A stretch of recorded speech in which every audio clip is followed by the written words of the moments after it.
말씀에도 성령님이 생명을 주기를 원합니다. 네, 오늘 말씀은 우리 신명기 묵상하면서 나도 살고 남도 살게 하는 자고요. 부제는 붙어 다니는 놈인데 설교 제목을 공식적으로 붙어 다니는 놈이라면 좀 이상할 것 같아서 나도 살고 남도 살게 하는 자라고 했습니다. 잘 살고 싶죠. 사람은 누구나. 근데 세상 나라와 하나님 나라가 좀 다른데 세상 나라에서 잘 사는 것은 일반 은총이기 때문에 필요합니다. 그것은 이제 뭐 뉴스나 다큐나 유튜브에 보면 잘 나오죠. 뭐 대표로 건강, 경제, 투자, 능력 개발, 뭐 미래 먹거리 알아야 되고. 근데 성경은 계속 잘 살려면은 하나님의 말씀을 쉐마라고 말해요. 특별히 신명기 말씀에는 세보고 싶은데 너무 많아서 셀 수가 없는데, 너희가 하나님의 말씀을 쉐마하면 너희가 잘 되고 장수하고 복 받는다는 말이 도대체 몇 번이 나오는지를 알 수가 없을 만큼 수없이 계속 반복을 합니다. 근데 오늘 이제 본문에서도 이제 4장 1절에 그 수없이 많이 하는 것 중에 하나인데, 우리 4장 1절 말씀 한번 읽어볼게요. 시작. 이스라엘아, 이제 내가 너희에게 가르치는 규례와 법도를 듣고 준행하라. 그리하면 너희가 살 것이요 너희 조상의 하나님 여호와께서 너희에게 주시는 땅에 들어가서 그것을 얻게 되리라. 네, 여기서 얻게 되는 것 중에는 내일 본문에는 네가 짓지 않은 성읍, 네가 채우지 않은 그 집, 네가 가꾸지 않은 열매들을, 또 파지 않은 우물들을 내가 차지하게 하겠다. 그것들이 다 포함된 것이죠. 쉐마는 그냥 듣다라는 단어인데 그냥 듣는 게 아니라 듣다와 순종의 의미가 같이 있어서 순종하기 위해서 듣는 것을 쉐마라고 합니다.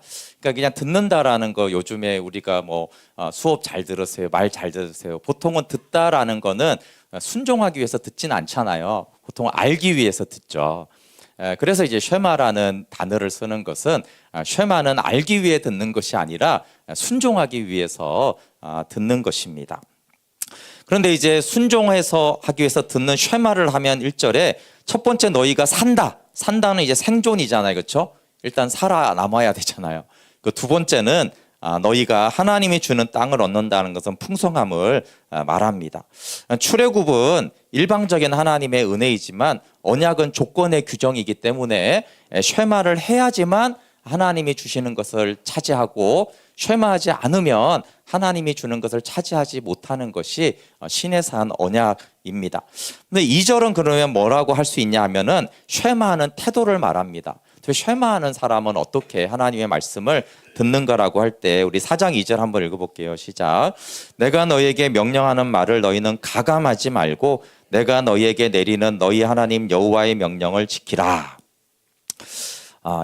우리는 말씀을 가감하려는 속성이 있습니다. 그게 죄성이고 하나님 노릇이고, 또 서목사님 표현으로 이제 철학자들이 말하는 전이해 때문에 누구나 우리는 말씀을 가감합니다.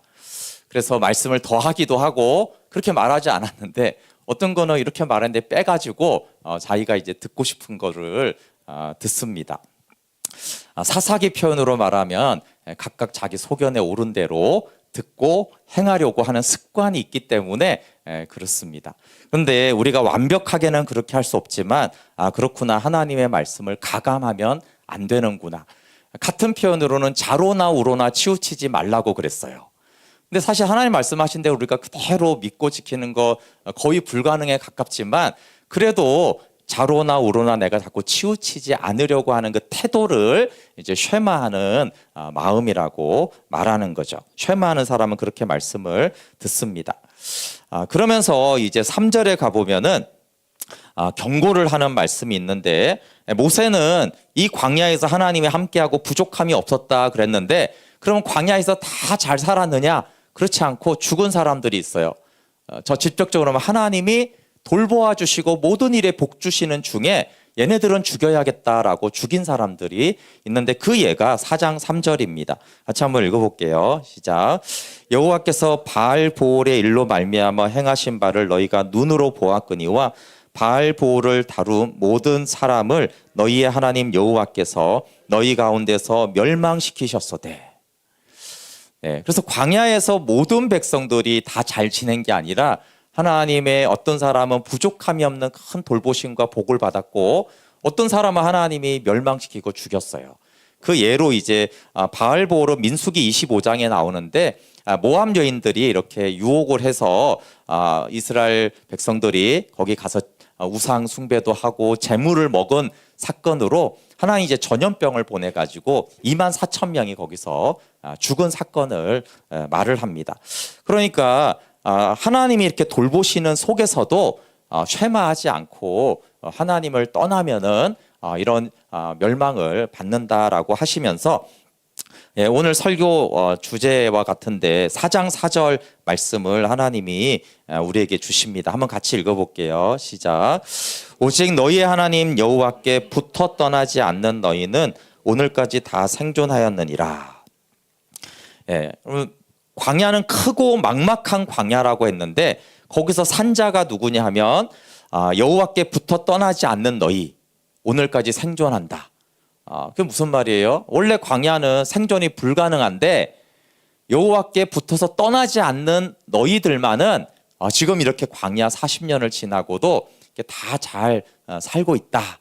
이렇게 말하고 있습니다. 이게 여호와께 붙어 떠나지 않는을 세번역은 하나님을 충실하게 따른, 다른 성경은 하나님께 붙어 있는, 공동 번역은 신실하였던 이런 뜻이고 다베크라는 이 원어는 달라붙다, 굳게 결합하다 또는 집착하다, 고수하다, 사람 사이에는 친밀하다 이런 뜻이 있습니다. 그러니까 하나님께 어떻게 하라고요? 한마디로 달라붙으라. 어느 만큼요? 너무 저거 집착하는 거 아니야? 너무 저걸 고수하는 거 아니야? 이렇게 할 정도로 하나님께 달라붙고 하나님께 집착하고 하나님께 고수하면서 하나님과의 친밀하라는 뜻입니다. 그럼 우리가 뛰는 놈 위에 나는 놈이 있다라는 것을 잘 알죠, 그렇죠? 근데 나는 놈 위에 붙어 다니는 놈이 있습니다. 성경은 붙어 다니는 놈이 되라고 계속 그래요. 근데 이 세상에는 걷는 사람보다는 뛰는 사람이 낫고 뛰는 사람보다는 나는 사람이 낫다라고 하죠. 그럼 모기가 한국에 있는 모기가 미국에 어떻게 가겠습니까? 날아서 애써서 힘써서 노력해서 태평양을 건널 수 있겠습니까? 모기가 미국에 갈 수 있는 아주 간단한 방법은 비행기 안에 붙어 있는 것입니다. 그렇죠? 가만히 붙어 있으면 알아서 갑니다. 사실 우리도 비행기 안에 붙어 있는 거잖아요. 해외 갈 때 붙어 있으면 갑니다. 그거 어떻게 뛰어서 날아서 헤엄쳐서 가겠습니까? 붙어 있는 자가 가장 쉽게 갑니다. 근데 이 세상 나라에 잘 사는 것이 틀린 건 아니죠. 근데 이 세상 나라의 가르침을 보면 걸어라, 애기들아 걸어라, 걷는 사람한테는 너희가 뛰어라, 뛰어온 사람한테는 좀 날아봐라. 계속 이렇게 가르치는 거예요. 틀린 건 아니죠, 그렇죠? 뭐 그렇게 할수록 더 빨리 가는 거는 사실이니까. 근데 성경은 이렇게 말하지 않고 성경은 붙어 있어라 계속 이렇게 말을 해요. 성경에 여러분 가장 유명한 예화들을 잘 보세요. 목자와 양, 포도나무와 가지, 신랑과 신부, 언약관계, 이런 성경에 나오는 그 대부분의 비유들을 보면은 그게 한마디로 뭐냐면 붙어 있어라 이 말이에요. 붙어 있어라. 걸어라, 뛰어라 이런 내용이 아니고 붙어 있어라라는 내용이에요. 근데 광야 40년을 인간이 40년을 광야에 살고 가나안 땅을 차지하는 거는 모기가 미국 가는 것보다 더 어려운 거예요. 불가능하다라는 거예요. 그러니까 이거는 뛰고 달려서 어떻게 할 수 있는 게 아니에요. 노력해가지고 한번 해봐야지, 결단해야지 이렇게 할 수 있는 일이 아니기 때문에 여호와께 붙어 떠나지 않는 자만 이것이 가능하고 가능할 뿐 아니라 힘들지 않게 되는 거죠. 그러니까 하나님 안에 붙어 있는 자를 말합니다. 여러분, 약한 자의 최대 지혜는 붙어 있는 것입니다. 우리가 동물들을 이렇게 새끼를 딱 낳으면은 스스로 생존이 빨리 가능한 동물들이나 곤충들이나 이런 거는 바로 어미를 떠나잖아요, 그렇죠? 그래서 빨리 떠납니다. 사람도 그런데 궁극적으로 내가 생존이 가능하면은 이제 부모를 떠납니다. 그런데 우리가 잘 보면은 약한 자의 최대 지혜가 뭐냐면 자신을 돌보는 강한 자에게 붙어 떠나지 않는 거예요. 그래서 우리가 아기가 가장 약하잖아요. 참 하나님이 신기하게 사람의 새끼를 가장 약하게 만들어 놨어요. 그렇죠? 동물들이나 곤충들은 태어나자마자 좀 생존이 가능하기도 한데 사람만은 생존이 불가능하게 가장 약하게 만들어 놨어요. 근데 사실은 이것은 하나님과 우리의 관계 때문에 그렇게 하신 것이죠. 약한 아기의 유일한 지혜가 뭡니까? 뭐 수능을 잘 보고, 경제를 알고, 뭐 정치를 아는 게 아니잖아요, 그렇죠? 아기가 아는 것은 딱 하나예요. 엄마 아빠에게 붙어 떠나지 않는 거예요. 조금만 떨어지고 안 보면 우는 거죠. 예. 아까도 저희 이제 태양이가 이렇게 와가지고 원래 설교 때 준비했는데 또 다시 테스트를 해봤죠. 태양아, 일로 와봐라. 딱 안아줬더니 반초, 1초도 아니고 잠깐 이렇게 웃는 듯이 있더니 바로 이렇게 하면서 이제 엄마를 향하는 거예요. 그럼 그래서 태양이를 이렇게 보거나 한번 안아보실 때마다 이렇게 생각해요. 얘는 어려서 아무것도 못하는구나. 자꾸 엄마만 찾아. 그게 아니라 참 붙어 다니는 지혜로운 놈이구나. 너는 어떻게 그렇게 붙어 다닐 줄을 알지? 야, 너처럼 하나님께 붙어 있으면 얼마나 지혜로울까. 세상에 우리를 탁 안으면 한 1초 정도씩 웃은 다음에 바로 어떻게 하라고요? 하나님께 이렇게 향하라는 거예요. 얼마나 놀라운 지혜입니까? 그렇지 않습니까? 우리가 뭐 돈에도 이렇게 안기고 인정에도 안기고 그게 사실입니다. 그렇지만 여기 딱 안겼다가 아닌데 하고 바로 하나님께 손을 벌리고 나는 저기를 가야 된다는 거예요. 나를 저쪽으로 보내달라는 거예요. 그 말도 못하는데 막 표시하면서 목사님 나를 엄마한테 보내주세요. 나는 엄마 품에 있어야지 목사님 품에 있으면 안 돼요. 이렇게 하잖아요. 붙어있는 놈이죠. 진짜 지혜로운 거예요. 그래서 부족함이 없는 거예요. 그래서 태양이를 안을 때마다 나도 너처럼 하나님께 붙어 있어야 되는데 왜 나는 다른 품에 가서도 이렇게 잘 지냈나 한 주간 그랬는지 모르겠구나. 그래서 영적으로 해석하면 아기들은 굉장히 영적으로 성숙한 사람의 믿음의 사람을 보여주는 거예요. 그걸 이제 대표적으로 말하는 게 양이잖아요. 그렇죠? 양이 가장 약한 동물이기 때문에 특징이 뭡니까? 목자를 가장 떠나지 않는 거예요. 뭐 우리 개도 키워보고 뭐 여러 동물들 중에 양이 가장 약하기 때문에 가장 의존적으로 목자의 음성을 잘 알아듣고 떠나지 않는 거예요. 그래서 붙어 있는 것에 대해서 시편이 23편이 붙어 있으니까 목자가 양이 부족함이 없다는 거예요. 포도나무 가지 비유는 뭡니까? 붙어 있으니까 부족함이 없는 정도가 아니라 붙어 있는 자가 풍성한 열매를 맺는다는 거예요. 그러니까 이 영적으로는 붙어 있음이 얼마나 탁월한 복이고 지혜고 은혜의 수단인지를 성경은 계속 말하고 있어요. 가난한 마음을 이렇게 말할 수 있어요. 약함을 인정하는 마음.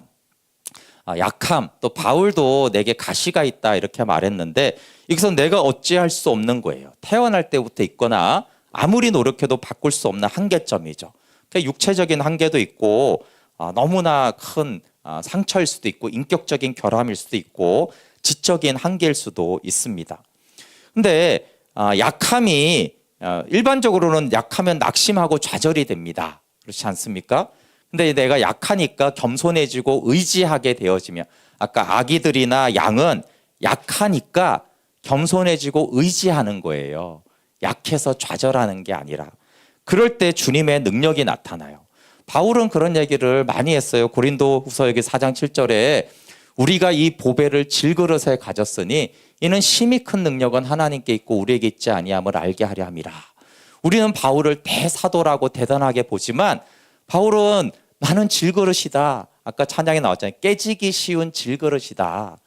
그런데 내 안에 보배가 있다라고 하는 거예요. 나의 약함이 좌절이 아니라 나는 약하기 때문에 늘 보배 대신 그분에게 능력이 있음을 나는 늘 알았다라고 이렇게 말합니다. 고린도후서 12장 9절도 나에게 이르시기를 내 은혜가 내게 족하도다. 이는 내 능력이 약한 데서 온전하여짐이라 하신지라.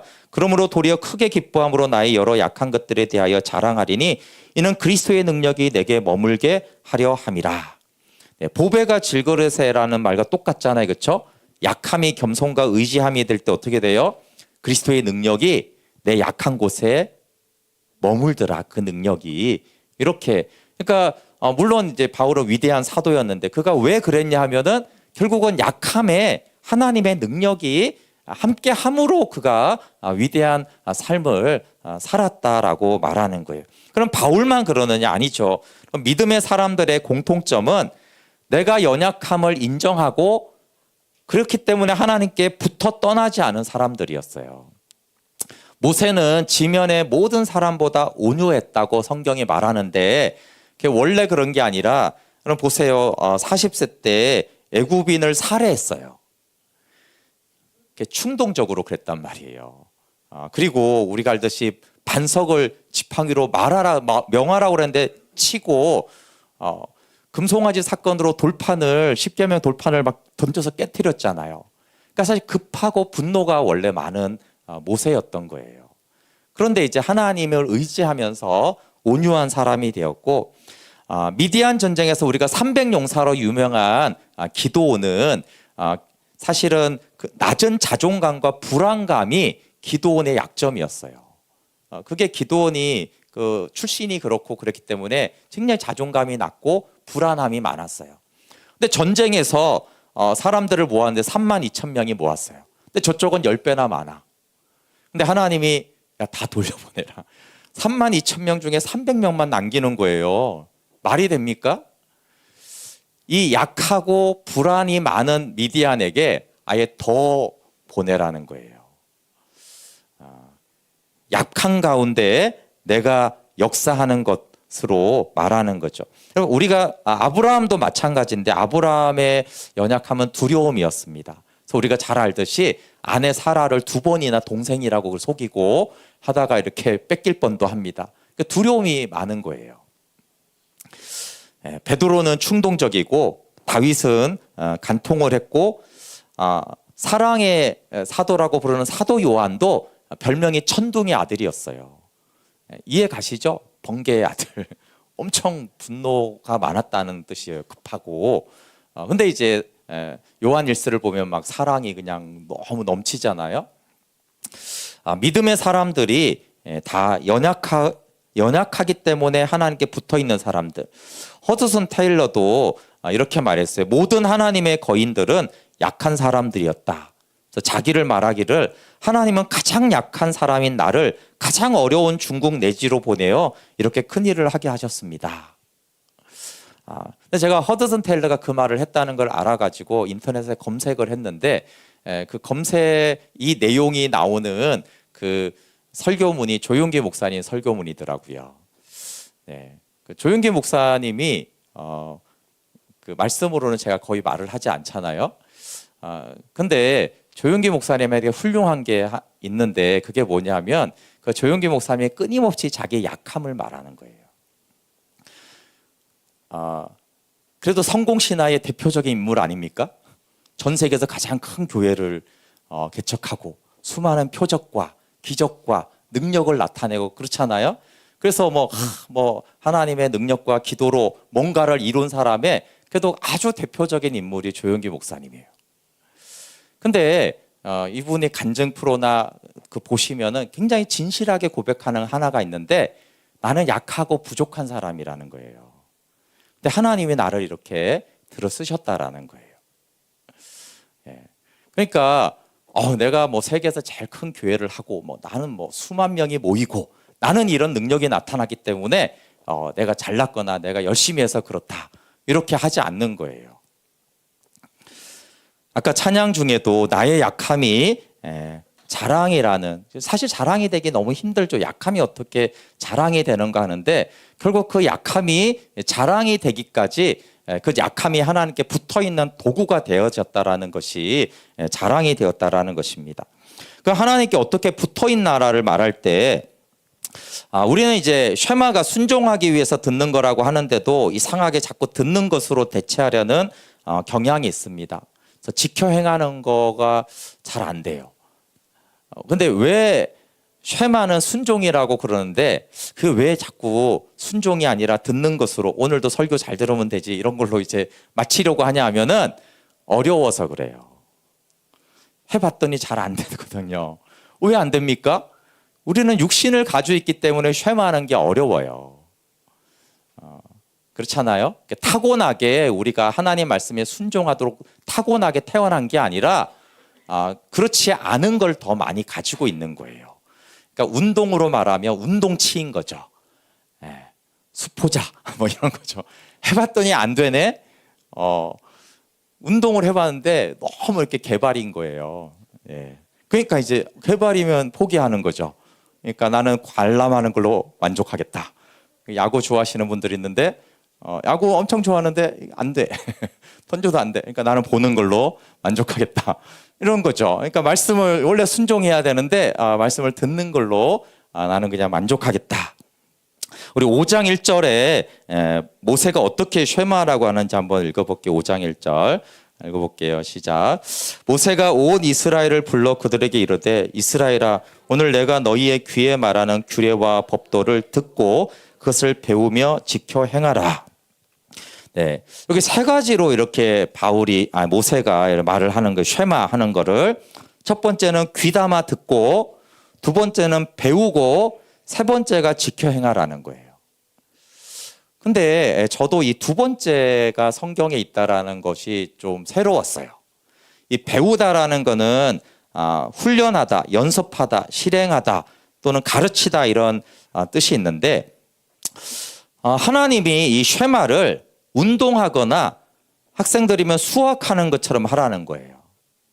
왜냐하면 어려운 거는 이 세 단계로 돼요. 쉬운 거는 두 단계로 됩니다. 듣고 행할 수가 있는데 어려운 거는 듣고 행하는 게 아니라 어려운 거는 듣고 행하는 사이에 익히고 연습하는 게 필요하고 훈련하는 게 필요하거든요. 죽고 사는 문제인 이 쉐마가 육신을 가진 우리에게 어렵습니다. 학생에게는 수학처럼 영어처럼 어렵고 어떤 사람에게는 운동치인데 운동을 하는 것처럼 어렵습니다. 노래가 안 되는 사람한테는 노래를 하는 것처럼 어려워요. 근데 어쨌든 예를 들면은 운동이든 수학이든 운동을 말을 하면은 이 세 가지로 이루어집니다. 코치가 먼저 설명을 하겠죠. 자세를 이렇게 해서 이렇게 치는 겁니다. 네, 배드민턴을 예로 들면은 그 다음에 말을 한 다음에 가장 많은 시간을 어디다 투자하냐 하면은 수없이 하는 연습, 훈련에 대부분의 시간을 투자를 하고 가장 많습니다. 그러고 나서 이제 시합을 하는 거죠. 이게 행함인데 저는 배드민턴을 좋아합니다. 배드민턴을 제가 좋아해서 이 그림을 한 건 아니고 이것 때문에 그렇습니다. 배드민턴 공입니다. 수백 개가 보이죠. 배드민턴 레슨을 이렇게 합니다. 프로들이 이렇게 하는 게 아니라 아마추어들이 이렇게 합니다. 그러니까 먼저 설명을 한 다음에 자 해보세요.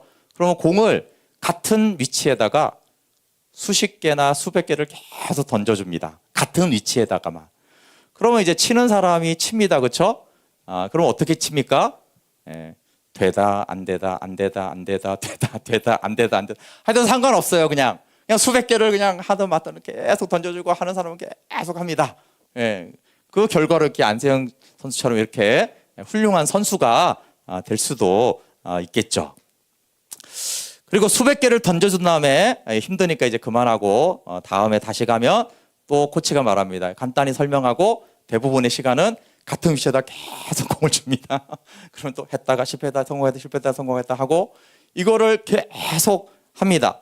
그러면서 실수와 성공을 하면서 이렇게 하니까 안 되고 이렇게 하니까 되네? 그걸 이렇게 하는 거구나라는 거를 습득해 가게 합니다. 그리고 잘 가르치는 게 배우는 거니까 가르치기도 합니다. 우리가 탁월한 운동선수들을 이제 우리가 아는 유명한 사람들 뭐 김연아든 박지성이든 손흥민이든 이런 사람들이 원래 타고난 게 있겠죠. 그렇죠? 근데 어쨌든 이 사람들의 공통점을 우리가 물어보면 아무리 천재여도 천재라서 잘합니다, 이런 인간은 존재하지 않습니다. 그렇지 않아요? 천재가 강조되는 게 아니라 항상 그 사람의 훈련과 연습을 강조합니다. 네. 손흥민이 7년 동안 기본기만 했다고 그랬잖아요. 그렇죠? 네. 계속 기본기만 하는 거예요. 그 아버지가 그러더라고요. 공 위치와 손흥민의 폼만 보면 공이 들어갈지 안 들어갈지 안다. 예. 그 왜 그래요?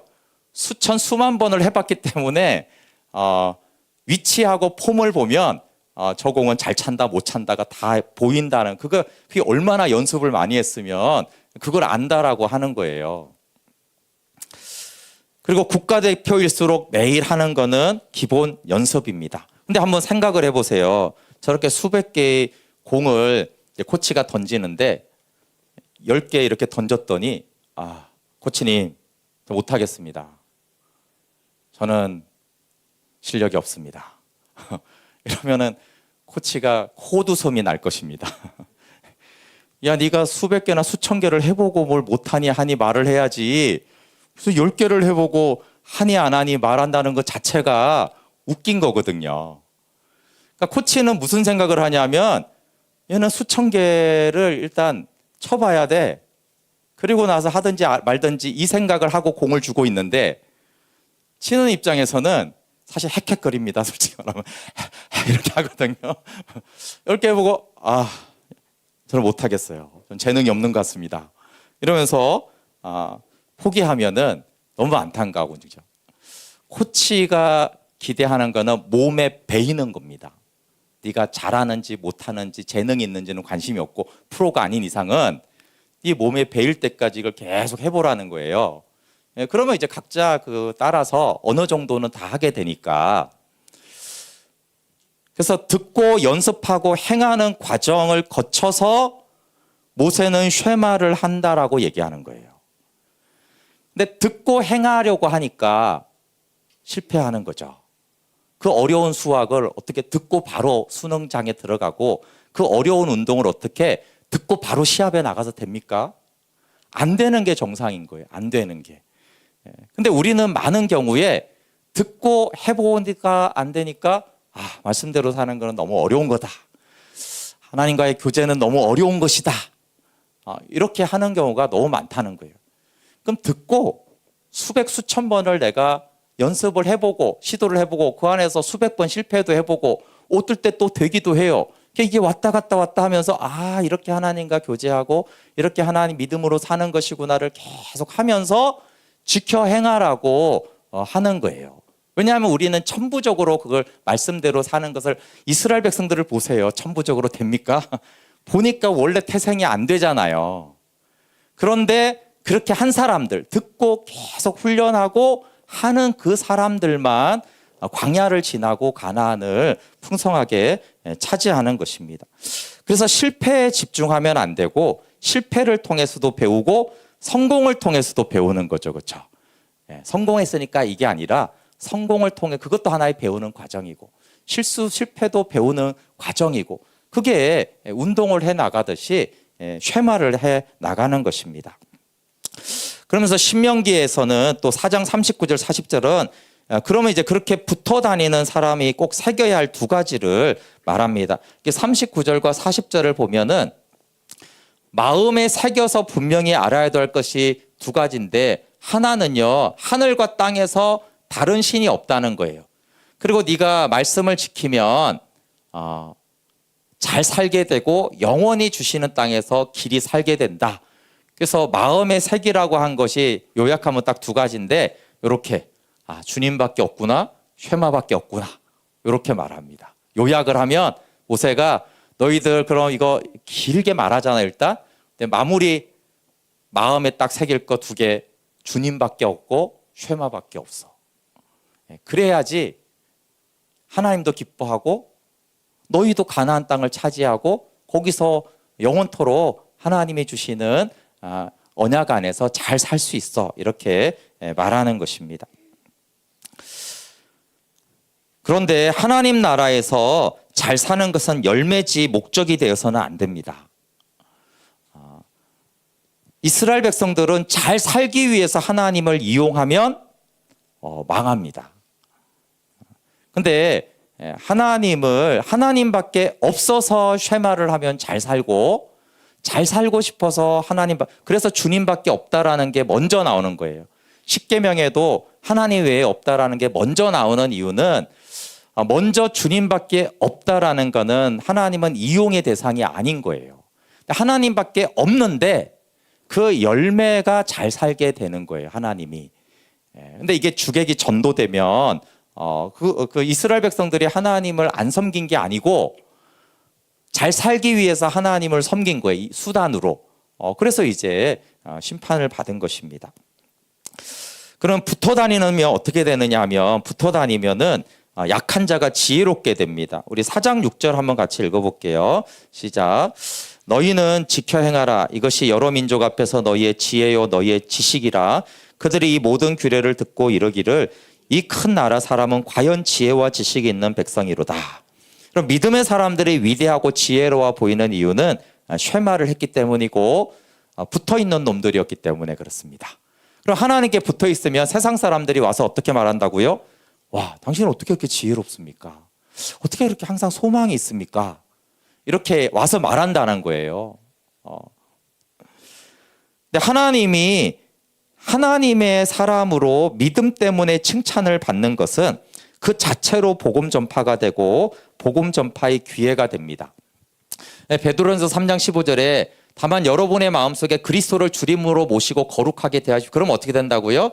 여러분이 가진 희망을 설명해 주기를 바라는 사람이 나타난다는 거예요. 그러니까 내가 주님께 붙어 있으면 사람들이 와서 어떻게 그렇게 살 수 있어요? 어떻게 그렇게 소망이 있어요? 이렇게 사람들이 물어본다. 어떻게 지혜롭냐고. 그러면은 답변할 수 있도록 복음을 전할 수 있도록 준비하십시오 라고 해서 칭찬은 복음 전파의 기회가 되고 사도행전 2장 47절은 온 백성에게 칭송을 받으니까 하나님 구원받는 사람들을 더하게 해주셨습니다. 그래서 하나님께 붙어 있으면 복음 전파가 되는데 4장 6절은 여러 민족 앞에서 지혜와 지식이 되기 때문에 열방의 복음을 전하게 돼요. 그래서 붙어 있는 놈은 자기도 살고 남도 살게 하는 거예요. 나도 쇠마를 하고 남에게도 복음을 전하는 삶을 살게 되어집니다. 그러면서 우리 3장으로 가시면 먼저 기업을 얻은 자의 의무가 나옵니다.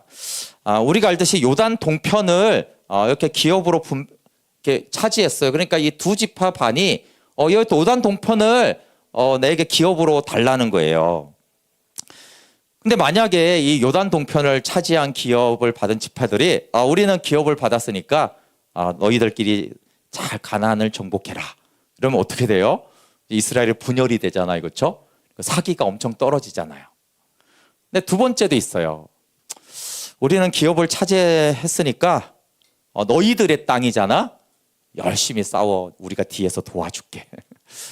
이렇게 하면 큰일 난다는 거예요. 그래서 모세가 오른쪽 동편을 기업으로 주기는 했는데 조건이 있었어요. 조건이. 우리 3장 18절부터 20절 한번 같이 읽어볼게요. 신명기 3장 18절부터 20절 시작. 그때 내가 너희에게 명령하여 이르기를 너희의 하나님 여호와께서 이 땅을 너희에게 주어 기업이 되게 하셨은즉 너희의 군인들은 무장하고 너희 형제 이스라엘 자손의 선봉이 되어 건너가되 너희에게 가축이 많을 줄 내가 아노니 너희의 처자와 가축은 내가 너희에게 준 성읍에 머무르게 하라. 여호와께서 너희에게 주신 것 같이 너희의 형제에게도 안식을 주시리니 그들도 요단 저쪽에서 너희의 하나님 여호와께서 그들에게 주시는 땅을 받아 기업을 삼게 이르거든. 너희는 각기 내가 준 기업으로 돌아갈 것이니라 하고. 아멘. 우리가 이 본문을 보면 굉장히 당연한 것 같아요. 근데 이걸 우리에게 하는 말씀이요 굉장히 생각할 게 많습니다. 여러분 그 고대 전쟁에 선봉이 된다라는 의미 아시죠? 네. 칼과 화살이 오는 데서 앞에서 전쟁에 나간다라는 것은 거의 죽겠다는 거죠, 그렇죠? 화살 바지일 수도 있고. 근데 모세가 이걸 조건으로 이 기업을 줍니다. 여러분 우리가 구원받은 자는 기업을 이미 받은 거예요. 하나님의 자녀가 된 건 기업을 받았잖아요. 더구나 하나님과의 교제와 은혜로 내가 풍성한 생명을 누리는 것은 가나안 땅을 기업으로 받은 거예요. 또 하나님이 나를 도와주셔서 내가 하는 일들이 형통하게 되었어요. 그럼 이미 기업을 먼저 받은 거예요. 근데 모세가 뭐라고 말하냐면 네가 먼저 기업을 받았는데 조건이 있다. 이 조건으로 내가 너에게 기업을 먼저, 이 사람들은 아직 못 받았는데 많은 크리스찬들 중에 하나님이 그래 너희들에게 내가 먼저 기업을 주겠다라고 했을 때는 그냥이 아니라 조건이 있다라는 거예요. 뭐예요? 너희들이 선봉에 서야 돼라는 조건을 가지고, 두 번째, 너희들이 차지한 땅을 누리는 거는 언제 누려요? 받은 날부터가 아니라 이 형제들이 다 차지한 다음에 너희들이 누리라고 한 거예요. 그럼 무슨 말이냐면 적용을 한번 해보세요. 내가 구원을 받았어요. 먼저 기업을 받았으면 무슨 조건이에요? 다른 사람들이 구원을 받도록 복음을 전하는 조건 하에서 구원을 받겠다는 거예요. 내가 하나님의 그 사랑으로 너무 기쁘고 행복하고 평안한 이 하나님과의 생명의 풍성함을 누리는 기업을 하나님 나에게 줬는데 그냥 준 게 아니라 조건을 다는데, 그러면 네가 다른 사람들도 하나님을 사랑하고 교제하고 돕도록 하는 이 전제 조건으로 이 풍성한 생명을 주셨다라는 거예요. 그 하나님 나에게 많은 재물이나 건강이나 이걸 주셨어요. 어떤 걸 조건으로 줬다고요? 네가 연약한 사람들을 돕고 섬기고 구제하고 하는 걸 조건으로 나에게 먼저 기업을 줬다라는 거예요. 여러분, 우리가 이렇게 믿고 있습니까? 안 하는 사람은 별로 없지만 후방에서 돕죠. 내가 100억을 얻었으니 100만 원 정도는 도와줘야지. 후방에서. 그렇지. 복음을 좀 전해야지. 후방에서. 나는 너무 기쁜데 저 어려운 형제가 좀 돕도록 가서 커피 한 잔만 사줘야겠다. 선봉에 서려고 하지 않아요. 근데 보니까 이걸 정확하게 깨달은 사람이 바울이에요. 바울이 이렇게 말합니다. 고린전서 9장 6절 6장 16절에 내가 복음을 전할지라도 자랑할 것이 없으면 내가 부득불할 일임이라. 만일 복음을 전하지 아니하면 내게 화가 있도다. 전하지 않으면 화가 있대. 이게 무슨 의미겠어요? 이게 오늘 3장하고 너무 어울리는 거는 모세가 야 너희가 선봉에서는 조건으로 기업을 준 거야. 바울아, 하나님이 바울아 내가 사도로 세우고 너를 내가 만나주는데 조건은 네가 복음을 전하는 걸 조건으로 내가 너를 구원한 거야. 그런데 만약에 바울이 이 조건을 안 하면 어떻게 돼요? 그럼 화가 있는 거죠. 그리고 이 조건으로 바울이 구원을 받았기 때문에 내가 복음을 전하는 것은 부득불할 일이라는 거예요. 마땅히 해야 할 의무인 것이지. 그리고 이걸 안 하면은 계약을 파기했기 때문에 하나님이 나에게 화를 내리시는 것이 마땅하다라는 거예요. 그래서 바울은 최선봉에 서는 거예요. 나는 이미 구원받았고 나는 이미 하나님 나라의 풍성함을 누리고 나는 이미 괜찮아, 부족함이 없어. 근데 저 아직도 기업을 차지하지 못한 영혼들과 교회와 연약한 성도들을 위해서 그가 선봉에 서서 막 싸우는 거예요.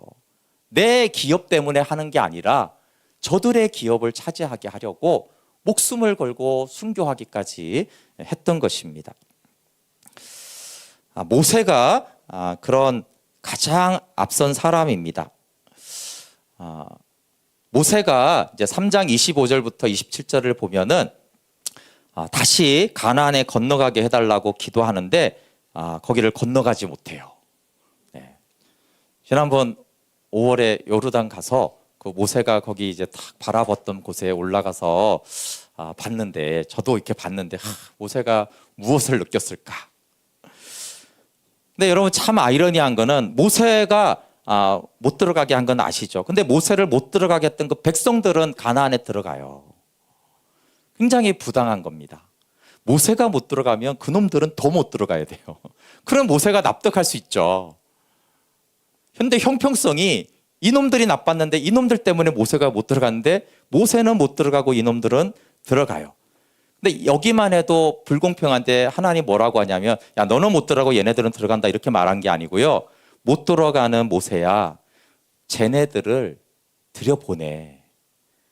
들여보내게 하는 책임과 사명을 주는 게 모세한테. 거절당한 모세한테. 그리고 3장 28절에 보면 여호수아를 담대하고 강하게 하는데 왜 그러냐 하면은 여호수아야 들어갈 자격이 있죠. 근데 그게 아니고 보시면 뭐 여호수아가 이 백성을 거느리고 건너가서 쟤네들한테 기업을 얻게 해야 되기 때문에 그래.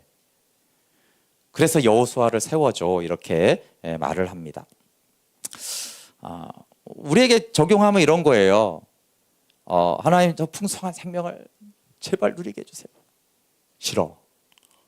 너는 메마르게 할 거야. 근데 저 사람이 생명이 풍성하도록 너는 끝까지 충성해. 이런 거예요. 하나님 이 병을 치유해 주세요. 이 정말 너무 가난이 너무 힘들어요. 돈 좀 주세요. 싫어. 넌 가난해. 아프게 그냥 지내.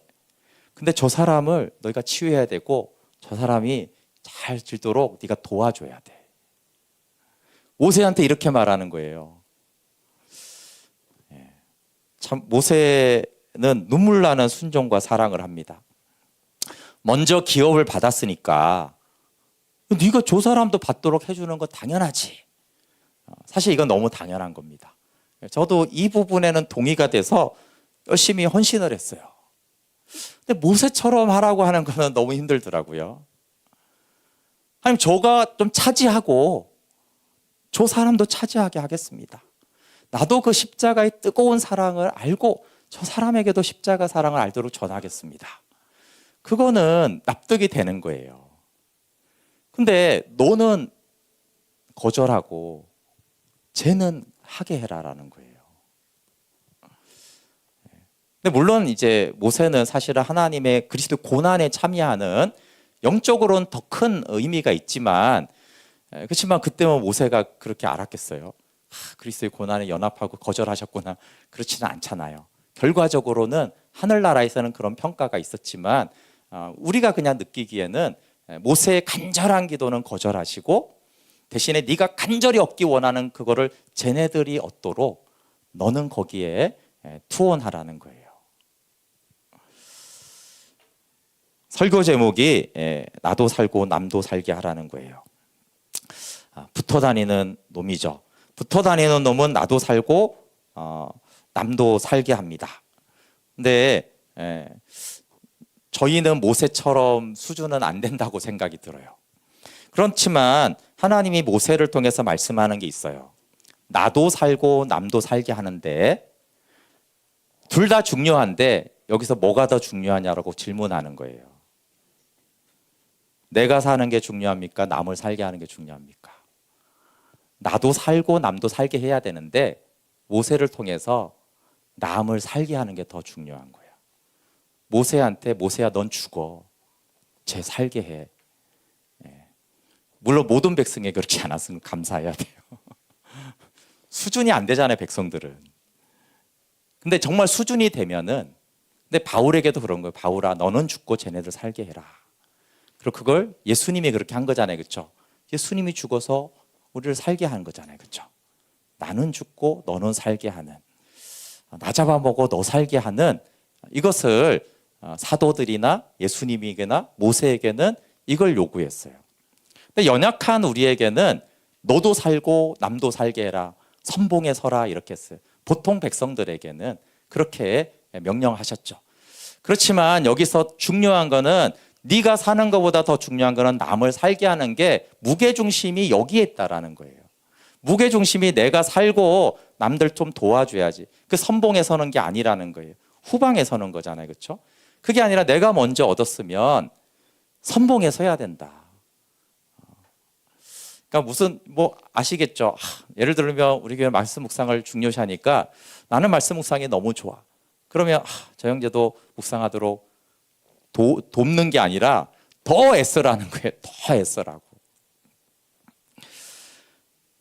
나도 살고 남도 살고. 근데 모세의 공통점은 하나님께 붙어 있었습니다. 그래서 하나님께 붙어 있는 2024년이 되면 좋겠습니다. 우리 찬양하고 같이 기도할게요. 네, 악이 찬양은 없어서 목자와 양의 관계로